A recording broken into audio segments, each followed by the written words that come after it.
1750 industrial revolution, ये है main factor. Made in US, made in India, made in Italy, made in Germany, made in Japan, made in Syria कोई दिखाई पड़ता है?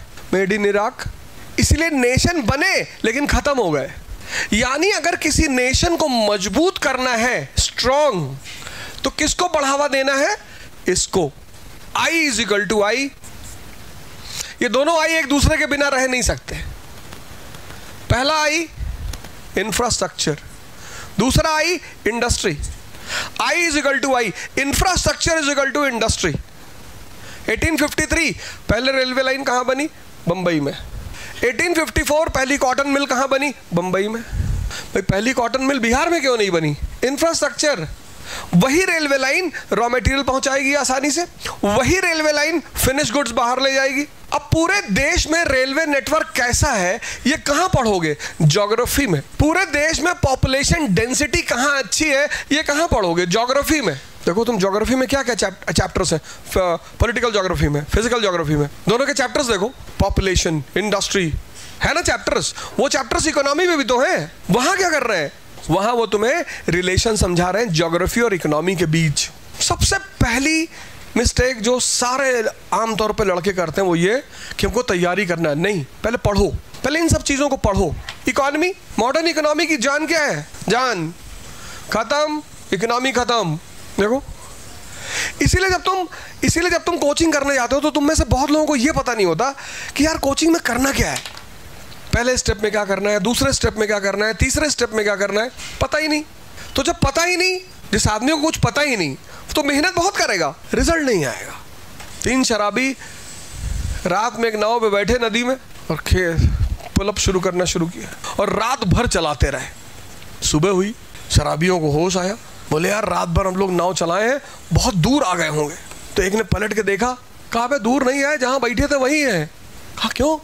क्योंकि नाव को किनारे से खोलना भूल गए थे। पहले इन सारे सब्जेक्ट्सों को पढ़ो। कहां से? एनसीईआरटी से। मॉडर्न इकोनॉमी की जान क्या है? उसके बिना तो संभव ही नहीं मॉडर्न इकोनॉमी। अब I is equal to I, industry is equal to infrastructure is equal to industry. अब आपके महाराष्ट्र से एक इंफ्रास्ट्रक्चर मैन है, कितना बढ़िया काम किया उन्होंने। इंफ्रास्ट्रक्चर में उस आदमी के योगदान को तो नकारा ही नहीं जा सकता। सड़कें और रोडवेज और पुल और हाईवेज, अब तो नाम ही पड़ गया इंफ्रास्ट्रक्चर मैन, क्योंकि उस आदमी को समझ है कि जहां भी इंफ्रास्ट्रक्चर होगा वहां बिजनेस बढ़ेगा, ट्रेड एंड कॉमर्स बढ़ेगा। भाई गांव का आदमी सुबह सुबह सब्जी लेकर पुणे पहुंच जा रहा है, रोड की वजह से ही तो पहुंच रहा है। प्रधानमंत्री ग्राम सड़क योजना, पहले क्या होता था, ये जो महाजन है बाजार के, बड़े बड़े शहरों के, पूना के, औरंगाबाद के, मुंबई के, ये अपनी ट्रॉली लेकर गांव में पहुंच जाते थे और किसानों को अपने दाम पे सामान खरीद लेते थे। और किसान को महाजन को पैसा देना है, बच्चे के स्कूल की फीस जमा करनी है, बीवी की दवा लानी है, अपनी खुद की बीपी की दवा लानी है, उसे पैसा चाहिए। तो प्रधानमंत्री ग्राम सड़क योजना सारे गांव को हाईवे से जोड़ दिया, बोले, और हर शहर में सब्जी मंडी और फल मंडी बना दी, तुम्हारे पूना में भी होगी। अब ये पूना, सतारा, औरंगाबाद के बीच का जितना किसान है ये सब अपना सामान लेके पहुंच जाएगा मंडी। मंडी में क्या है? एमएसपी है, मिनिमम सपोर्ट प्राइस, यहां बेचेगा। एम्पावरमेंट हुई कि नहीं हुई? ये समझ डेवलप करनी है। ये आज की इकोनॉमी की जान है। बैंक्स, सबसे कम एनपीए किस बैंक का है इंडिया के? सबसे कम एनपीए किसका है इस वक्त? सबसे हाईएस्ट नंबर पे कौन सा बैंक चल रहा है? एचडीएफसी। सबसे कम एनपीए उसी का है। कितना है, कितना परसेंट? सबसे कम एनपीए एचडीएफसी का, और सबसे हाईएस्ट लेवल पे बैंक चल रहा है एचडीएफसी। जहां जिस देश में बैंक मजबूत होंगे वहां पैसा रोटेशन होगा। पैसे का रोटेशन होगा तो कहां पैसा रोटेट होगा? इंडस्ट्री में लगेगा। तो 3 लोगों का नेक्सस बनेगा। किसका? बैंक, स्टॉक एक्सचेंज और मार्केट। तो ये सारा खेल कैसे एक दूसरे से जुड़ा हुआ है, ये सारी पिक्चर तुम्हें कौन दिखाएगा? इकोनॉमी। जब तुम 1757 से 1947 की इकोनॉमी पढ़ोगे, देखोगे इंडस्ट्रियल सेक्टर बड़ा वीक है। सोचोगे क्यों यार? तो देखोगे बैंकिंग सेक्टर भी बहुत वीक है। कभी पढ़ो दोनों को, 1757 से 1947 का इकोनॉमी पढ़ो, इंडस्ट्री, इंफ्रास्ट्रक्चर, दोनों को पढ़ो, दोनों का चार्ट बनाओ, फिर देखो कि नेहरू की क्या चैलेंजेस रही होंगी। लेकिन इस देश को कैसे ये बात बताई जाए? पता ही नहीं। आज का नहीं पता तो तो फिर नेहरू की कौन सी बात बताई जाएगी? एडविना माउंटबेटन वाली। क्योंकि जनता को बाकी तो कुछ पता नहीं कि क्या लेगेसी हमें मिली थी 1947 में। जिसको पता होगी उसी को तो बताओगे। डॉक्टर अंबेडकर की जब जयंती मनाई जाती है तो मेरे हिसाब से कैसे मनाई जानी चाहिए? हर घर में एक किताब बांटना चाहिए हर आदमी को अपने इलाके में कि ये मुक्ति वाहिनी दाता, ये उस पर लिखना चाहिए भगवान। मैसेज नहीं जाएगा? हर आदमी अपने इलाके में जिम्मेदारी ले ले कि हर घर में मैं एक किताब पहुंचाऊंगा। कितना बढ़िया जन्मदिन बनेगा, कितना बढ़िया मैसेज जाएगा। हर झोपड़पट्टी के जो इलाके, हर घर में एक किताब कि ये बाबा साहब का संदेश, झोपड़पट्टी से निकलना है तो इसको गले लगाना है।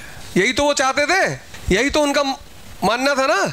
तो पढ़ोगे तभी तो समझोगे इकॉनमी। देखो अभी तुम्हारी पढ़ाई ही कमजोर है, जाओ दिल्ली चले आओ, फिर आओगे 2 साल बाद नाचते गाते, क्योंकि तुम्हें पता ही नहीं इकोनॉमी क्यों पढ़नी, ज्योग्राफी क्यों पढ़नी, हिस्ट्री क्यों पढ़नी, पॉलिटी।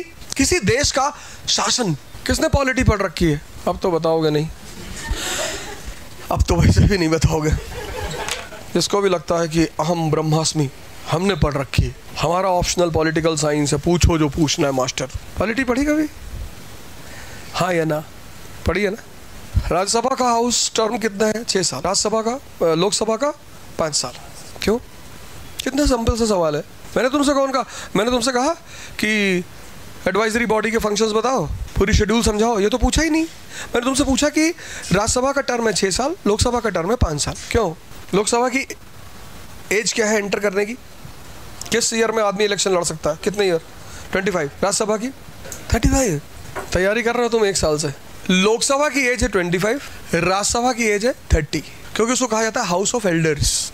तो 30 के हिसाब से जो टर्म बनेगा वो कितने का बनेगा? 6 साल का। और गवर्नर और प्रेसिडेंट की एज लिमिट क्या है? 35। हाउस ऑफ एल्डर्स के तुम मेंबर हो, तो एल्डर को 5 साल ज्यादा दुनिया देखी होनी चाहिए, तभी तो एल्डर माने जाओगे।